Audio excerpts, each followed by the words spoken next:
کسی خاتون کی عدت ختم ہو رہی ہے تو وہ کہتی ہیں کہ میں قبرستان جانا چاہتی ہوں، کسی نے منع کیا کہ آپ نہ جائیں، گناہ گار ہوں گی، تو وہ کہتی ہیں میں آنے کے بعد توبہ کر لوں گی۔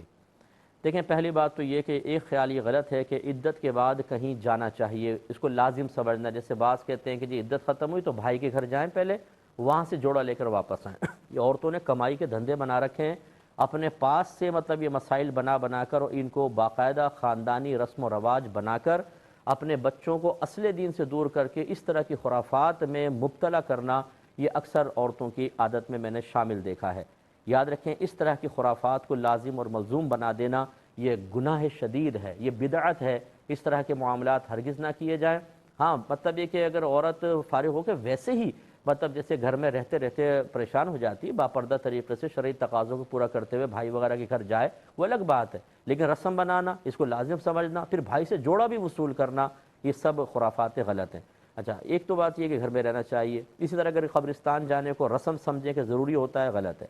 دوسری بات یہ ہے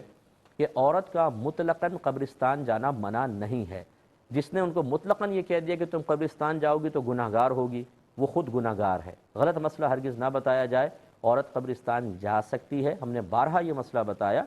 ہاں شرائط کے ساتھ جا سکتی ہے۔ مثلاً اپنے گھر والوں کی اجازت سے نکلے، اگر شادی شدہ ہے تو شوہر سے پوچھ کے، ورنہ جو بھی گھر کے کفیل ہیں ان سے پوچھ کر، ساتھ میں کوئی محرم ہونا چاہیے، باپردہ طریقے سے نکلے، راستہ پرامن ہونا چاہیے، جس سے قبرستان میں پہنچے وہاں پہ مردوں عورتوں کا اختلاط بالکل بھی نہ ہو، وہاں جا کر جزع فضا، رونا پیٹنا چیخنا چلانا یہ نہ ہو، کسی بے ادبی کا ارتکاب نہ کریں، بس حاضری دیں، قرآن وغیرہ پڑھا اور واپس آ جائیں تو اس کی شرعی طور پر اجازت ہوگی۔ اگرچہ اس کے باوجود ہم یہ کہتے ہیں کہ عورت کا مستحب ہے کہ گھر سے ہی ایصال ثواب کریں، کافی ہے، لیکن اگر کوئی بہن چلی گئی کوئی گناہ نہیں ہے۔ یہ جو حدیث میں ہے کہ عورت اگر قبرستان کے لیے نکلے تو اس پہ لعنت نازل ہوتی ہے، لازم بات ہے اسی عورت کے لیے ہے کہ جو ان قیودات کا لحاظ نہیں کرے گی، ورنہ نبی کریم صلی اللہ علیہ وسلم کے مزار پر انوار پر ہزاروں عورتیں حاضر ہوتی ہیں، جنت بقیع کے مزارات پر، شہدائے احد کے مزارات پر، اسی طرح مکے کے جنت المعلا قبرستان میں بہت ساری خواتین آتی ہیں، تو ساری کے ساری یہ لعنت کی مستحق ہوں گی۔ ان چیزوں کو سمجھنا چاہیے۔ پھر اگر آپ کہیں ان قبرستانوں کا استثناء ہے، باقی قبرستانوں کا حکم یہ ہے، تو پھر اس پہ دلیل پیش کریں کہ ان کا استثناء کس دلیل سے آپ نے کیا۔ تو سمجھانا مقصود یہ ہے کہ جس نے یہ کہا کہ آپ جائیں گی تو گناہ گار ہوں گی، وہ خود گناہ گار ہے، غلط مسئلہ بتایا۔ بس اتنا کہنا چاہیے تھا، نہ جانا آپ کا بہتر ہے، آپ گھر پر رہیں۔ اچھا اب عورت کا یہ کہنا، یہ سن کر کہ اگر گناہ بھی ہوگا میں آ کے توبہ کر لوں گی، اس پر وہ گناہ گار ہوگی۔ اگرچہ جانا گناہ نہیں تھا، لیکن اتنی جرأت اور دلیری دکھانا کہ گناہ بھی ہے تو کوئی بات نہیں میں کر لوں، بعد میں توبہ کر لوں گی، یہ گناہ سے نہ ڈرنا ہے۔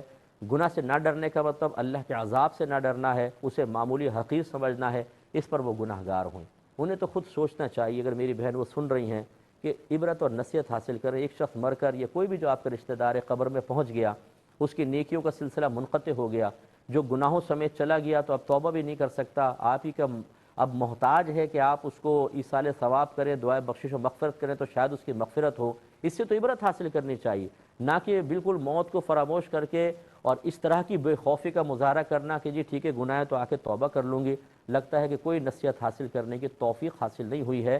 شرم کرنی چاہیے اور اللہ کی بارگاہ میں توبہ کرنی چاہیے۔ جو اللہ کے عذاب کو حقیر اور معمولی سمجھے، یاد رکھیں یہ بعض اوقات یہاں نہیں کہہ رہا ہوں، بعض اوقات کفر تک بھی پہنچا سکتا ہے، اس لیے ان بہن کو توبہ کرنی ہوگی۔ تو اپنے گھر سے ایصال ثواب کریں، سب سے بہتر ہے۔